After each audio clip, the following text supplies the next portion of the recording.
The first fire. In this moment, a strange epiphany revealed itself to him. He noticed how empty his arms felt. Now he held his catch, safe in them. Had it only been a day since the morning when his nets yielded two sweet dark eyes, luring him in with all their wonder? Had it only been a day that all that laughter and adventure had washed over them like the waves of green and blue foamy sunlight exploding and crashing in all directions? Merely one day of him marveling at her and she at him? Yes, a day and no more. Yet he felt like he had aged. Was it a spell?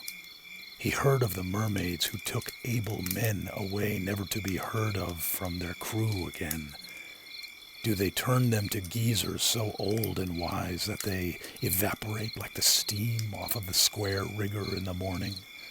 A chuckle bubbled up within him at the thought. With a tranquil sigh, he turned his eyes out across the breezy island night.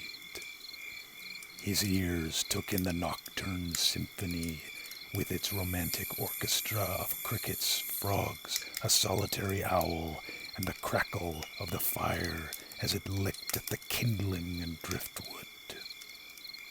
What a simple comfort it was. He settled into his rising tenderness as his catch stirred to respond in half-conscious gratitude.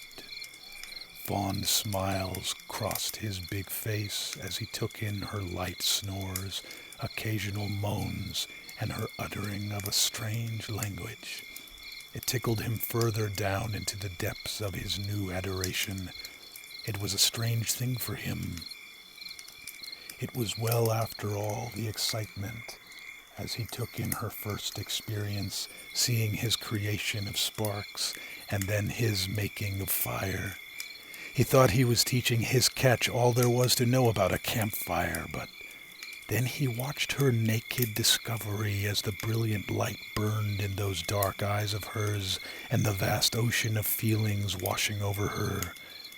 She became so contented that before long she was passing out in its glow with those glittering, scaly, and now heavy eyelids of hers. Perhaps she was teaching him all about warmth itself, especially the warmth within that forgotten, cold, heavy stone of a heart somewhere in his chest. What was coming over him now? The warmth rose up within him, crackling with a tenderness as sanguine sparks flew up in the air. How peaceful and yet how exciting. Maybe more so than the thrill of the open sea with 30-odd fellow grunts. What was it that sent him on a ship with a bunch of boys, some of whom were 60 years old? They had their songs. They had their lore, their scary stories, their sad philosophies, their collective manly loneliness. And of course, superstitions about ladies living in the sea. They were good lads, always in hard-working spirits. God forbid one shipmate look at another too long, then a fight would ensue, and on a good day, they were all the closer for it. It was nary a dull moment on the high seas. But this should be a dull moment, he thought. Yet, why then do my arms feel so full? His bearded chin rested on top of her head. He stroked her tangled hair with its mess of dried sand, bits of seaweed, and tiny seashells.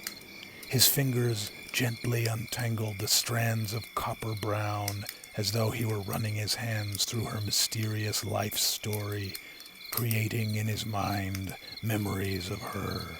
His eyes absently took in the moon as he turned over their day in his head. He never noticed how empty his arms had always felt, until now, and his heart felt full.